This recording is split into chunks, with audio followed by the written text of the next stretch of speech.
Escape to the metaverse. Better act like you know. Yeah. You are now tuned into the Matthew Rizzle show. Yeah. Escape to the metaverse. Better act like you know. You are now tuned into the Matthew Rizzle show. Yeah. Escape to the metaverse. Better act like you know. You are now tuned into the Matthew Rizzle show. Yeah. Escape to the metaverse. Better act like you know. You are now tuned into the Matthew Rizzle show. Yeah.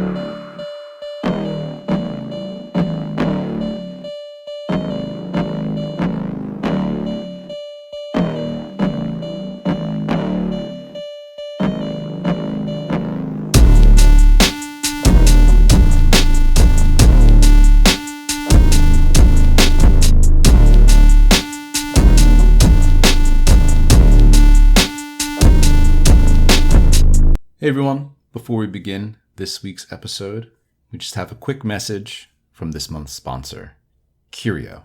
Based on the fantasy novel by British author Neil Gaiman, American Gods is unlike anything else on television. Epic in scope, ambitiously cinematic in style, exhilarating and provocative, it has redefined fantasy drama.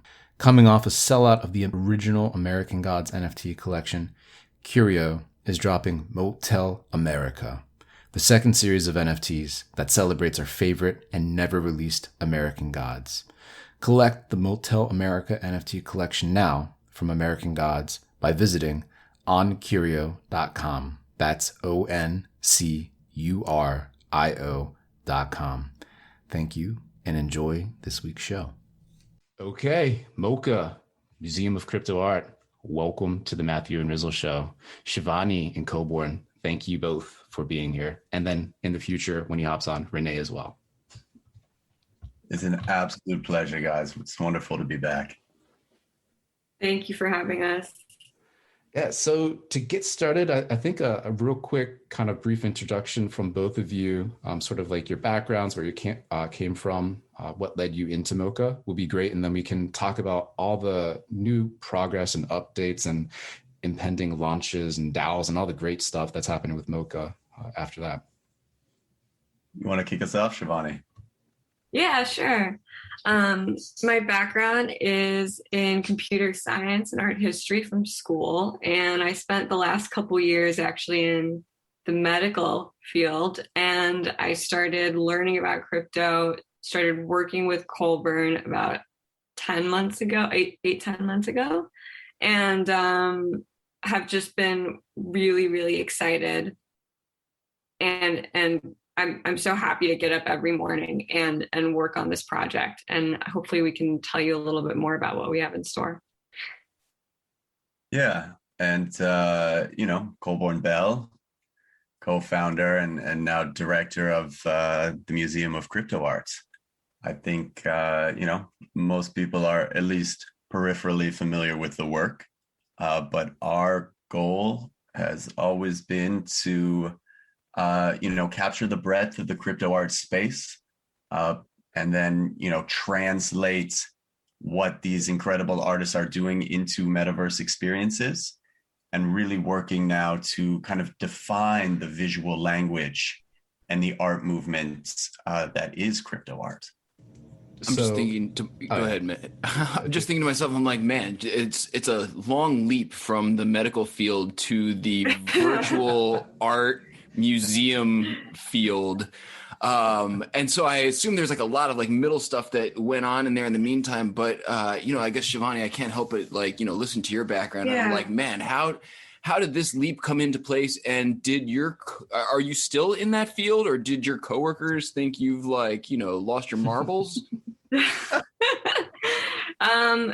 So I was like a month away from entering medical school, and I was always interested in the idea of obviously with medicine, you get this interdisciplinary field where you're like working with people, you understand science, it engages you in many different ways, but it didn't feel right because it was so slow.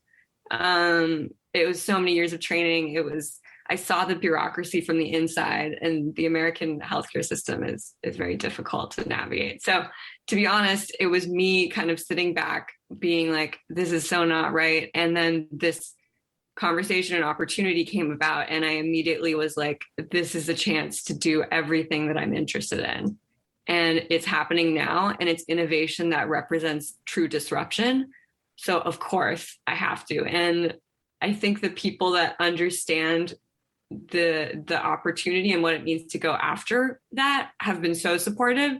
Other people are like, okay, I don't know what you're doing, but cool. Yeah. So I'm very lucky to have like great friends and family that really have been supportive. But yeah, the jump is very much like out of a personal philosophy. And that's the best way. Like, yeah. I sold Shivani the dream, you know, like having no idea what it could or would be. And she, you know, had enough vision and foresight to see what this could be and where this is going. Got it right away, like ran up a tremendous learning curve and is just absolutely crushing it. So like very proud of all you've done. Thanks, man. It's like, sell us the dream, man. I want to my hear question. whatever she heard. I don't know. You guys know how I get. Like I get super excited, super passionate about this space because it's just blue sky, right? It's all open opportunity. There is no limit to what like NFTs can be, what digital art is, what crypto art is, how we build these metaverse experiences. It just, like, as you've seen, it just takes new people who share the values, who share the ideals, and want to do the best for artists, because we are literally like redefining and reimagining a creative paradigm. And as much as we can push back into the hands of these artists and lift them up and show them all like the power of blockchain, I really think just like the better that these ecosystems are going to become. You know, we have this thesis that as we, you know, marry like left and right brains together, that we can build technologies that are infused with human values and speak to us like more creatively, more authentically, and it transforms something that is generally like cold and very number based and makes it something just so beautiful and imbued with just incredible power and emotion. And in that kind of intersection of where your mission is heading, I'm curious if you could kind of take us into the role that Museum of Crypto Art will help play in kind of, just making what you're dreaming of in your mind's eye a reality, not just for yourself and your team, but for the artists that are increasingly entering the space. Absolutely. You know, I think after December 2020, like we just saw this speculation frenzy, right? All of the mainstream media picked up NFTs. NFTs were everywhere from whatever, New York Times, Washington Post to Saturday Night Live. And everybody was talking about it to the point where it almost felt like a bit of a trope.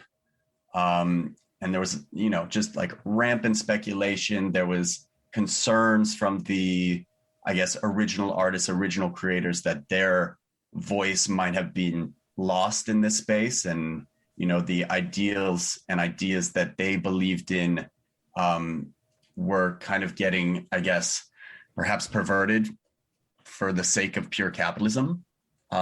So the vision, I guess, really begins with going back and, you know, creating a nonprofit foundation, you know, an international foundation that the museum is housed in, and it sits to kind of preserve and cement, you know, all the work that was done and tell a historical narrative through these early NFTs that we were collecting.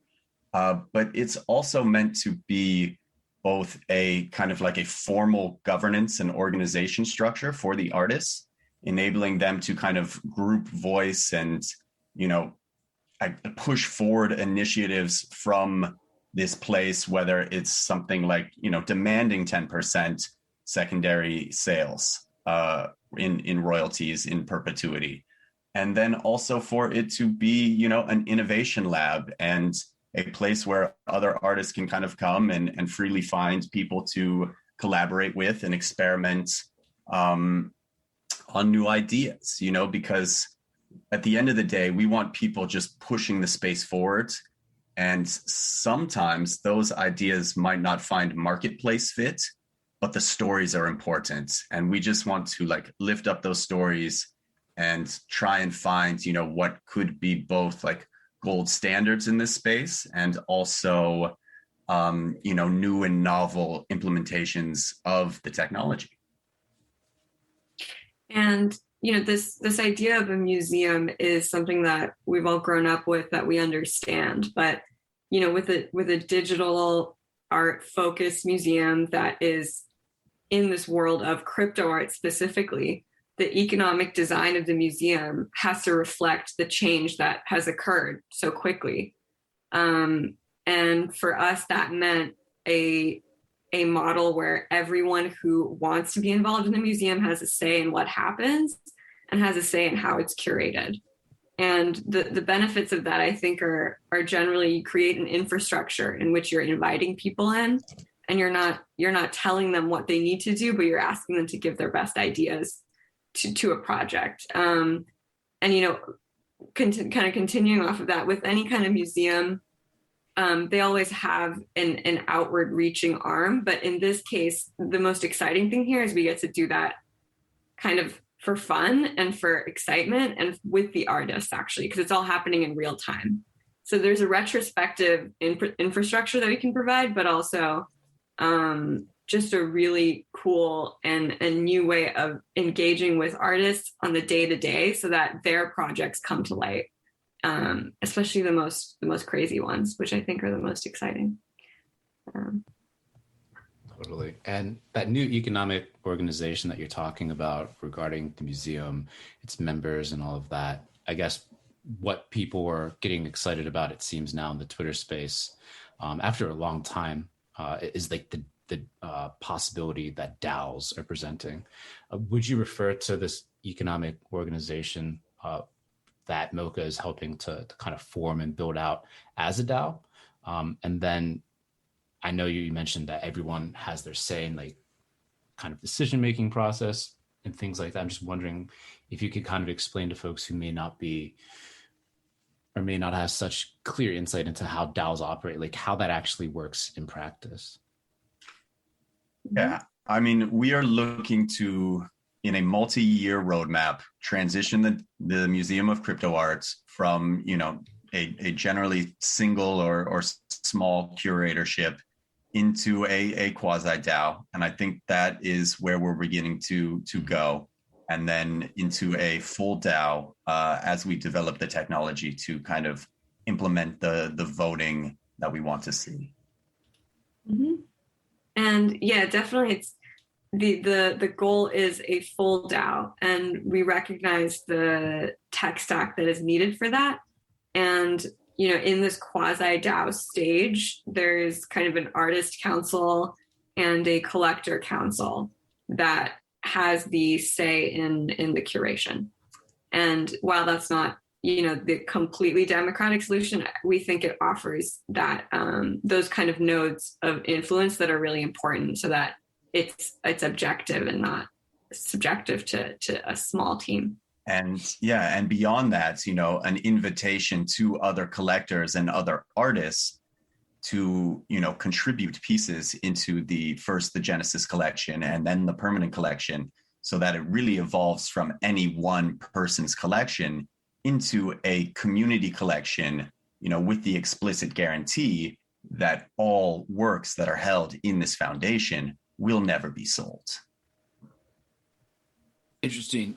You're starting to get into it now, and I'd be really curious to hear your perspective. We were talking a little bit before we started recording on how, you know, quickly the landscape has changed, and you guys have been in it for a very long time, and, you know, MOCA is sort of like a household name. But as the landscape has changed and we've got more museums popping up, more art galleries popping up, you know, I'd be interested to hear you, and again, you're sort of getting into it, like continue to expand on, like, you know, how do you differentiate yourselves from the other models that are, I don't want to say like copycat, but like, trying to do similar type of projects? And how do you stand out over time? And do you see these other projects as like competitors, or is it sort of like a rising tide lifts all the ships type of thing? Or, just how have things changed in the last year or so?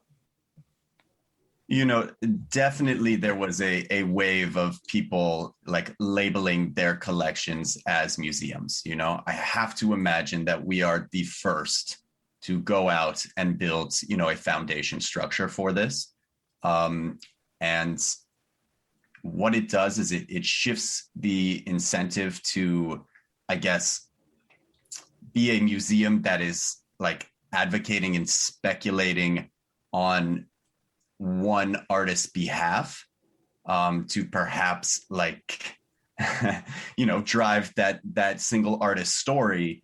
And what I think it becomes is that this is now just a backbone institution for the crypto art movement.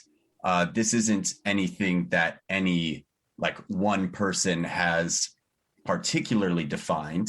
It's really been a community effort. And, crypto art can range stylistically. It can range in the forms that these, NFTs are taking.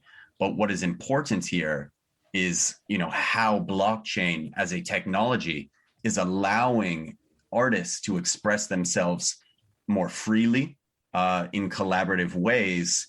And, regardless of, race, gender, creed, physical location in the world, you are able to get into a marketplace where your art can be seen and heard and these stories told.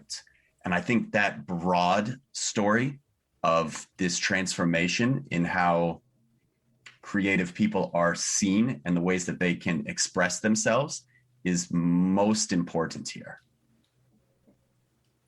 And I think definitely rising tide. It is so encouraging to see those high integrity projects that are interested in similar things. And, I think the thing that is really cool is the technology that we're developing is in itself something that is new to a kind of art institution doing.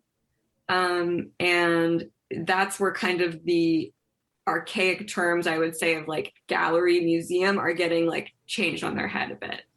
In that it's very much like if you're going to have like Museum of Modern Art, telling their patrons that they can make their own, exhibitions based on the art that they find most interesting, they simply can't do it because of their constraints. But I think we're able to do that because of the technology. That's the backbone, kind of like Colborn was saying. Yeah. And probably Renee. I absolutely agree, and like want to jump in here. That we are building this ecosystem around MOCA on top of Polygon, and we are using Biconomy for meta transactions to allow gasless payments for the user, and which will result in a super cool UX. The user doesn't need to change RPC away from Ethereum. They can use the systems that we are building, and for example, will be able to click on an NFT and rank them according to their personal preferences. Simply said, define like from 1 to 5 stars, like define click on it, sign a transaction, and then this goes into the overall ranking of the piece inside the collection. When it comes to the community ranking, and they will also be able to click a piece and then write the 160 letters opinion or voice or critique or thought around each of the NFTs inside the MOCA permanent collection, which allows us to really aggregate opinions and like content around these NFTs, which will sit forever on layer 1 in like a secure place, on layer 2 for zero cost, and everybody like can write about these pieces and can like up and downvote these thoughts. And in the end, like we are able to, inside this vehicle of the museum, curate, rank, present the biggest and most diverse art collection, and like make sure like the voices of the community are heard and showcased alongside the art whenever they are like served via our APIs to partners or institutions in the real world. I think that's what's very, very powerful and is totally different, as all of these actions are immutably stored on Polygon and will remain on chain forever. And for folks listening, I had introduced you, Reneil, in the beginning, but if you could just quickly introduce yourself. I know you're the brains behind the tech, I can tell, obviously, just by knowing who you are and then your explanation right there. But for our listeners, introduce yourself real quick and let them know what your role is within MOCA. Yeah, of course. Like my name is Reneil. I'm my online handle is Reneil. Most know me about like with that name. I'm in the NFT space since 2017, and since then helped to build a lot of different projects, starting with chain breakers. And I helped to start like POAP, the proof of attendance protocol. Last year, we built Collectors Hub, which basically paved the way to Colborn and his team. And now I'm building basically out all the tech, help with the transition, like with the token design and like implementation.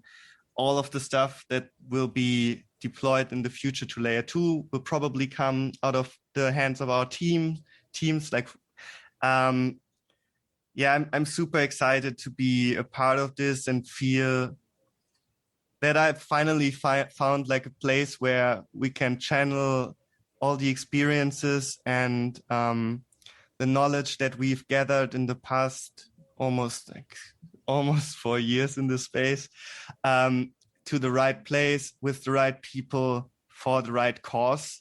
And yeah, I'm super happy and super like eager to build this first digital museum and make sure that we are constantly stretching the bleeding edge of what's possible to design like layer 2 focused products that can be scaled to offer a variety of tools inside the MOCA ecosystem to partners that want to collaborate with us. You can tell that you guys have been in this for a while, because I feel like, it's very obvious that all the lessons learned of the past, like, year plus are being sort of rolled into this project and like thought about very carefully on how to like, sort of uncork this thing, in the best way, most palatable way possible for the audience. Where, like, in terms of like actual present day roadmap, like where are you in the continuum of, where you started and where you're trying to get to? Sure, absolutely. Well, first, let me just thank, Reneil, for all of just incredible hard work, just a pleasure to work with. And obviously we would not be anywhere near where we want to go without everything he's brought and contributed to the project. I think, the token launch and presenting this new economic model was a critical and important first step in just beginning to distribute a sense of ownership and the ability for people who care and are passionate about this project to begin to get in and have their voice heard, right? From here, we have a new museum building built, and we are populating the Genesis collection. We'll do a curation of that museum building, and we'll have an opening party for that, probably in a week's time. Beyond that, there's 3, I guess, core areas that we want to work on an exhibition side while the tech gets developed in parallel. The first is, well, I guess we'll call it 4, right? The first is the idea of people bringing in other artists to the Genesis collection, collectors bringing in the artists that they care about, that they want to see represented, that they think stand for the values of crypto art.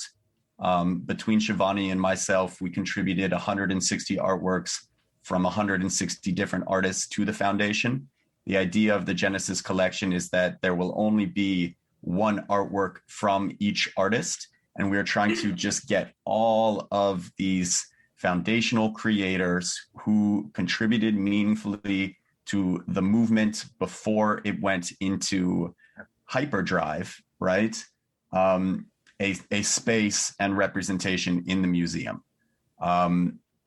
So we've already lined up, about 40 artworks from 40 artists that have made commitments. And I think once people begin to recognize and see, this model, they will also want to see more and more names in there, and it should create a nice snowball effect. The second idea is the idea of museum wings, right? So there in the beginning, as we know, we're true patrons of this space.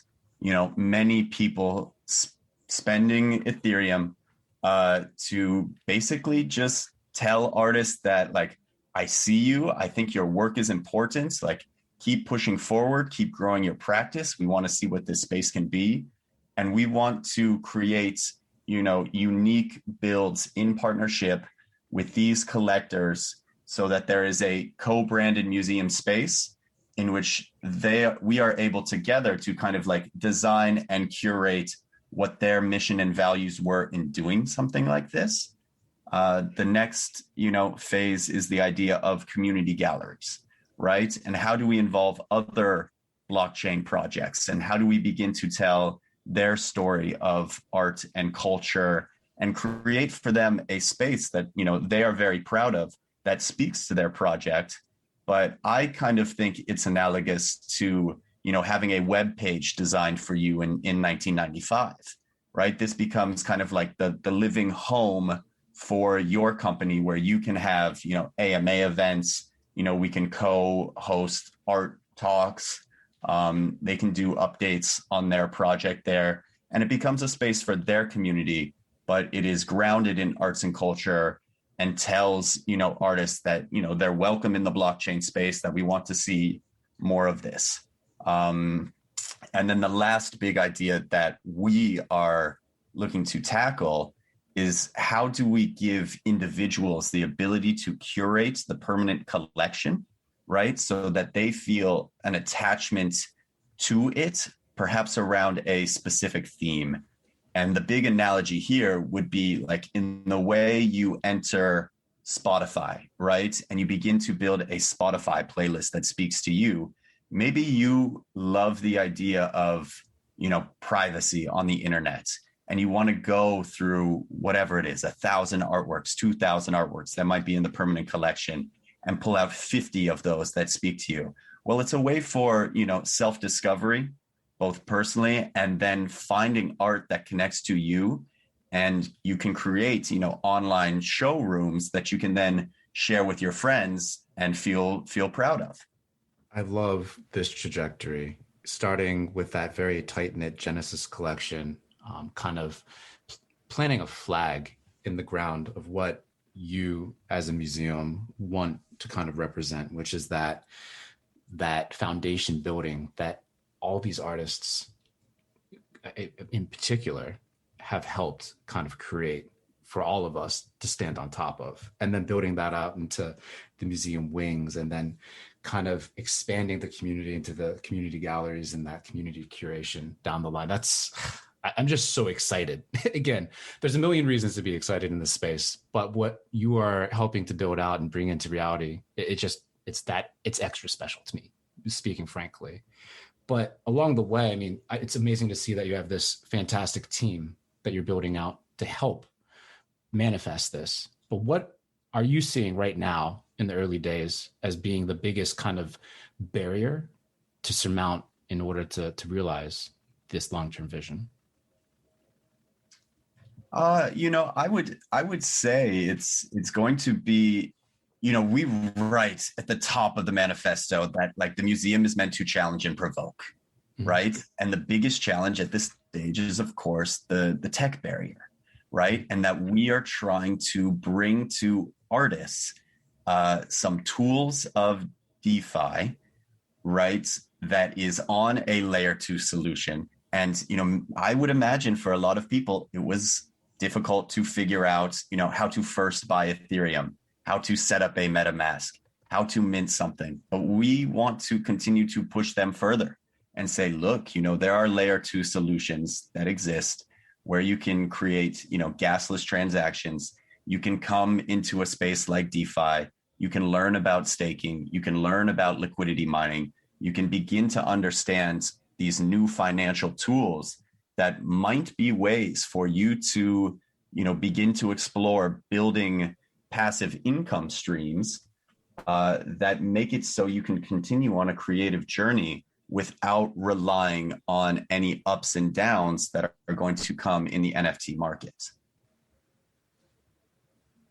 Dude, it's really fascinating, and I almost feel like you're, I don't want to say like a victim of like terminology, but the terminology like museum has so many like inherent connotations with it that I feel like it is limiting in terms of like how your project is sort of like framed to people, who are familiar with normal museums. And this is so far beyond the scope of that and has so many different ways for people to like, digest the content and like get involved. Like when someone says like what are you doing? Like, how do you even sum it up in like a sentence or two to like really dumb it down for someone who like, just maybe interested in art or like collecting art or like, visiting normal museums? Like, how do you wrap like an everyday person's head around this?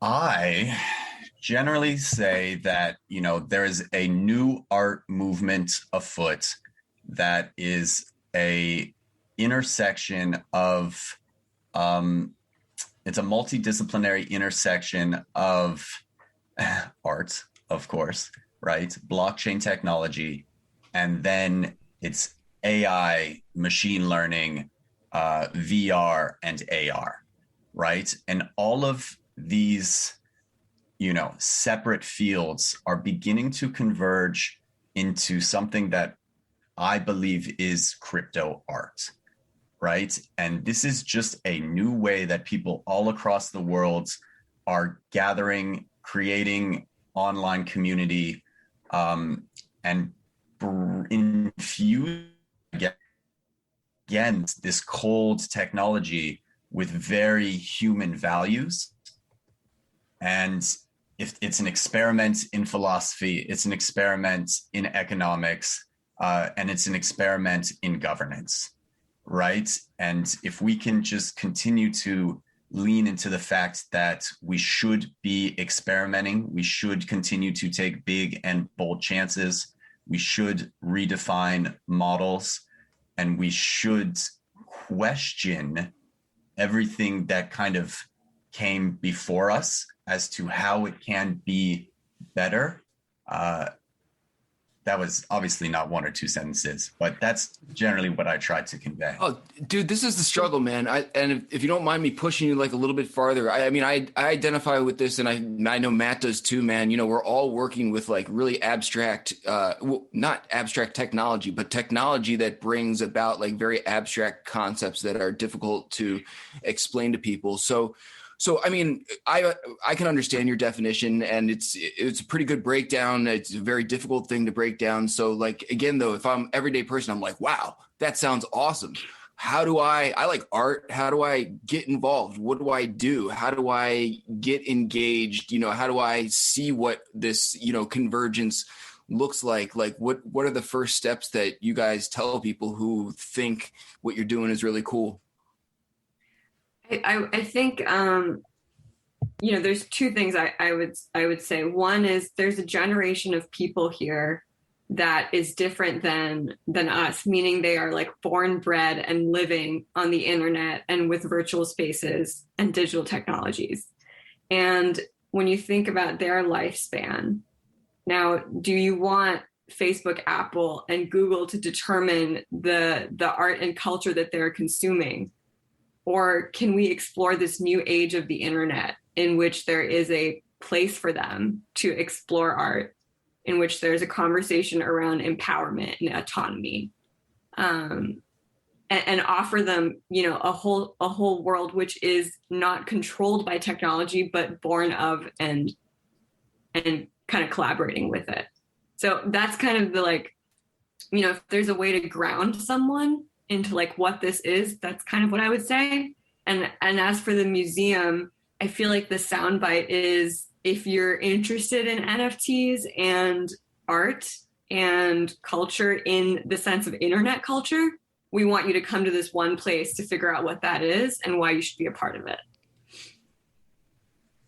Yeah, that latter point, I mean, explanations can only go so far, right? But I feel like at this point in where the space is heading, if you're optimizing for attracting the kind of the best minds, the people that identify with your mission and what you're doing, attracting people to your cause, I feel like that's the way to go, and exciting people with the intersection of technology and art, and doing something for the very, very first time ever in this space, a space that could potentially live on forever as long as there's electricity and people utilizing these systems, right?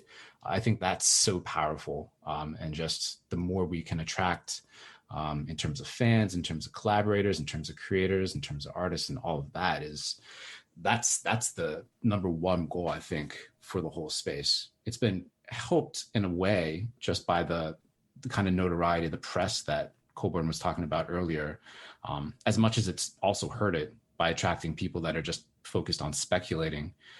But in the hordes that have come, I know there's definitely a lot of like-minded folks who are here for the mission, here because it's intrinsically the opportunity, they feel like it's the opportunity of a lifetime to jump into the space.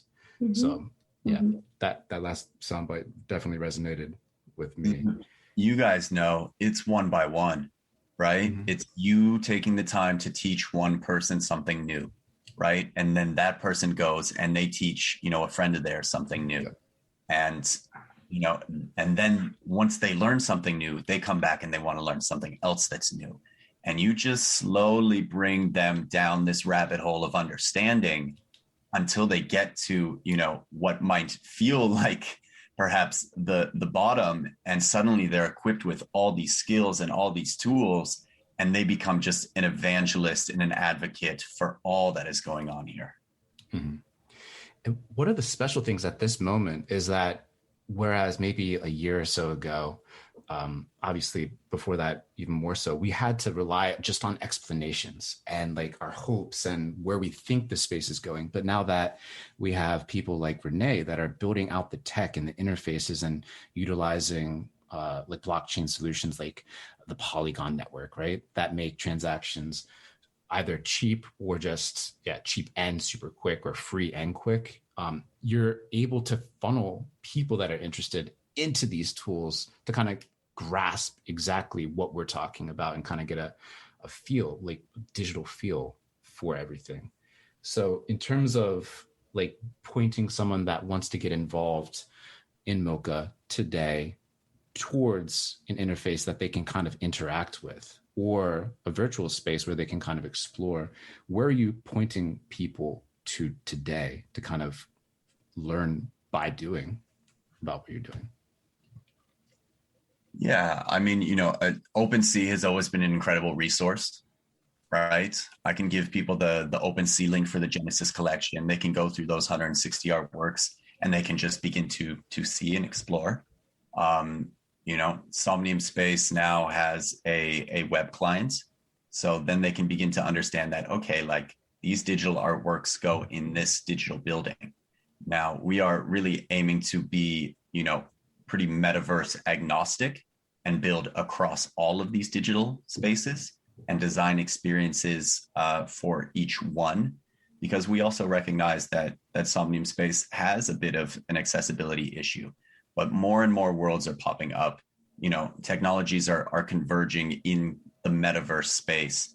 And there are ways to, say that you don't need a high-powered gaming PC and a VR headset to have, an experience around this artwork.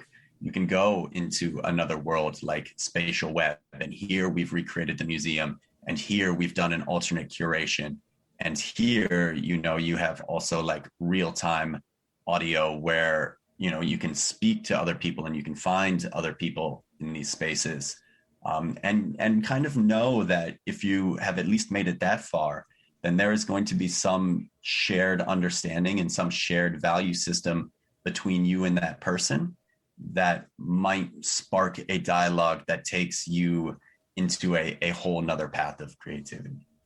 And then beyond that, there is a governance component or a DAO component that we were talking about a little bit earlier that I would imagine will, in theory, play some role in the overall either roadmap or landscape of the, path of the museum. How do you see that like sort of playing into this whole thing? Yeah, Renee, do you want to tackle that? Yeah, maybe.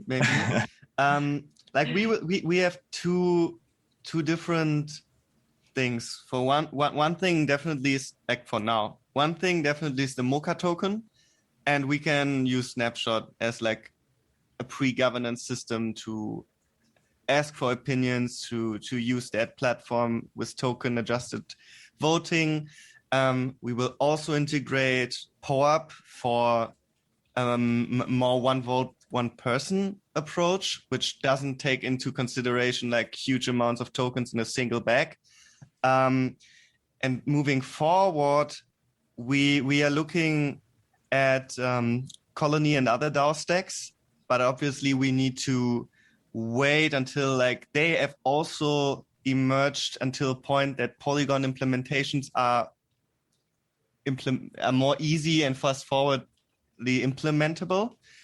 And we need to, of course, also need to flesh out the exact things and designs that we want to do with the governance systems while moving forward.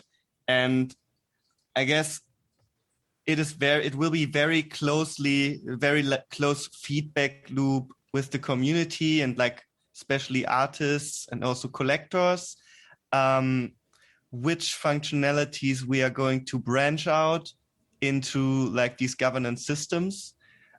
And I can see this will be like a very, very interesting journey.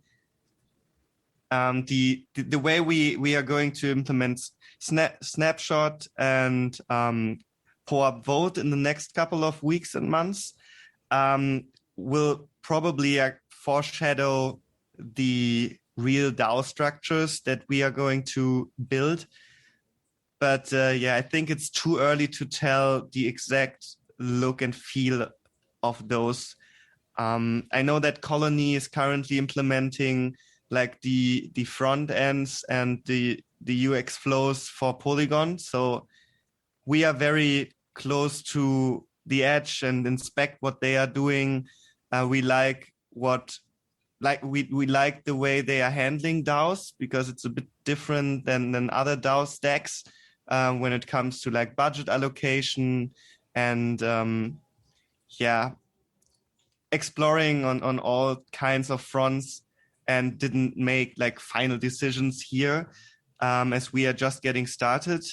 But just in case just let you knowing that we are exploring different ways. We are definitely looking forward to present like pre-governance systems involving token and also like a MOCA token, and also involve like POAP NFTs that are giving out for event attendees, so we can target the users that are really interacting with our community and our ecosystem and not just bag holders of MOCA tokens. But as I said, like we need to define which questions or which proposals we make for which type of group. I'm very confident that our team is going to make the right decisions here.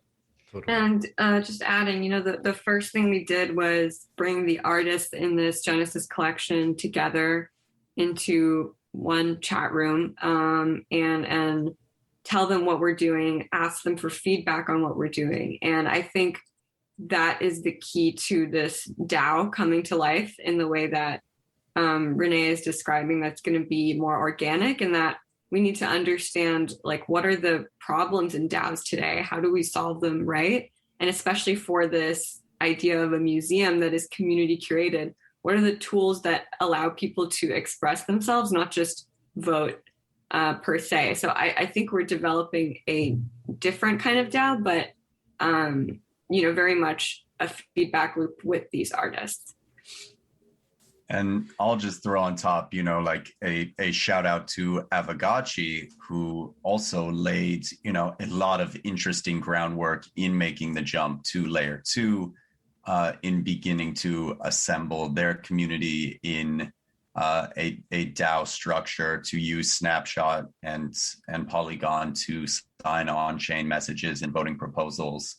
And I think, there's a lot of interesting analogies between what we see and want to do with our project and what they have done with theirs. That's awesome. And I can talk about DAOs all day and the tooling and what I wish would improve in terms of just interacting with some of the DAO interfaces, which it sounds like you're already working on. But I want to talk about that launch party that you mentioned. That's probably going to be happening next week. Anything that you can let us know now? We'll probably release this episode in tandem with that launch party. I'm imagining if it's anytime around the 10th or 9th of June. But yeah, give us all those juicy details. Yeah, I mean, look, we're like there and ready to have it. Like the building is built, the art is, after this call, literally, Shivani and I are going to go curate that first exhibition. Then it's just a couple hours of hanging the art in the new building, and getting that space ready. And once that space is ready, well, let's go work with Somnium Space. Let's invite people in at a certain time. And let's just have a conversation and say this project is live. I'll probably be reaching out to, some of the DJs in the space and see if anybody wants to throw together maybe like an hour mix, and we can spend, an hour just going through talking about the architecture and the building and some of the artworks that were brought in, and inviting artists in to speak on these. And then let's just go dance in the metaverse. This part and together in a space and feel that connection.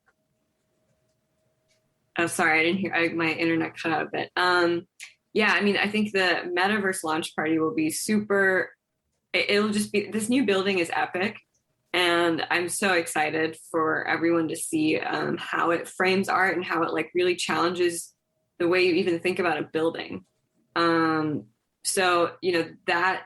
kind of, I think music with this new building will make for a really cool launch party in the metaverse. And, just adding, like, in the future, I think all of us have talked about and realized that there is something really, amazing about meeting in person, which we have all kind of lost in the past year.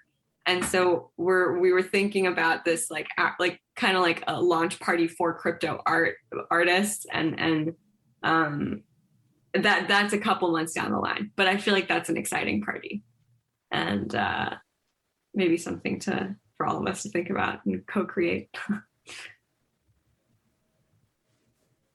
Dude, one of the things we always like to ask people, and I'm really curious to hear your guys' or take a peek in what's in your wallets, because all of us, I feel like, are NFT collectors at heart, and have things that we're interested in on the side. And obviously you guys are fans of art and artists and the whole ethos of the space in general, but would be very interested to hear, if we were to take a peek inside of some of your Web3 wallets, what type of stuff you guys are most interested collecting on a personal level.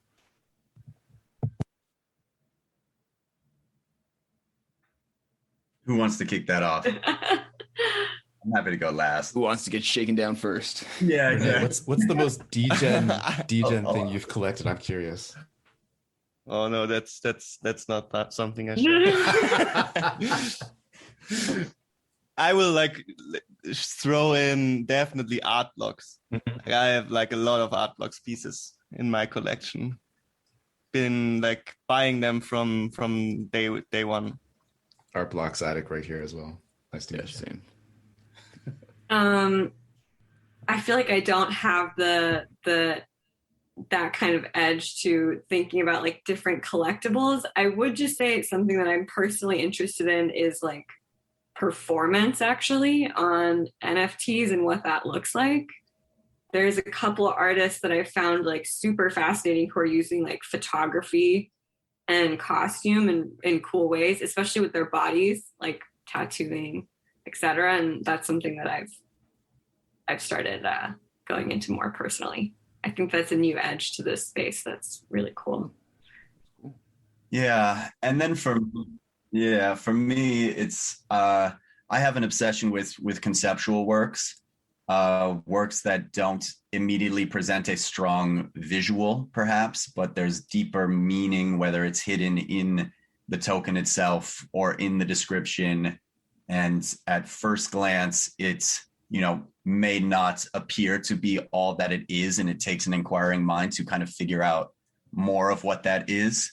And then on like the very opposite end of the spectrum, I'm increasingly becoming interested in kind of this revival of these very busy, like cyber pop mixed with anime, just amalgamations, because I think those pieces very much capture like the speed of information flow that is happening and just the busyness and chaos in this space. Ryan Seslow did a very interesting piece in that regard that I picked up. And a woman in Australia who goes by, I believe, Crypto Fantasy, is doing some interesting kind of new work in that regard as well. That's awesome.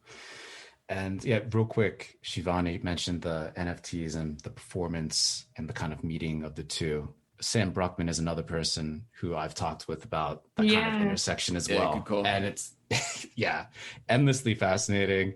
And we're just like, where is this going? What can we do to help bring more performance into the metaverse and NFT land? So yeah, plus one. Very nice. Definitely. I mean, and another thing I just thought about was especially with AR and like when you start connecting performance in an NFT with something you access through your phone, especially with .USDZ and how easily you can access things on an iPhone. That's a really cool edge to me. And that's not human performance, but that's like sculpture, right? And dimensionality that's like living and breathing, and you can tag it to a certain location, right? And there's a couple of artists doing that, and I think that's something I'm uber fascinated by. But yeah, Sam is awesome, and his ideas of performance are really cool too.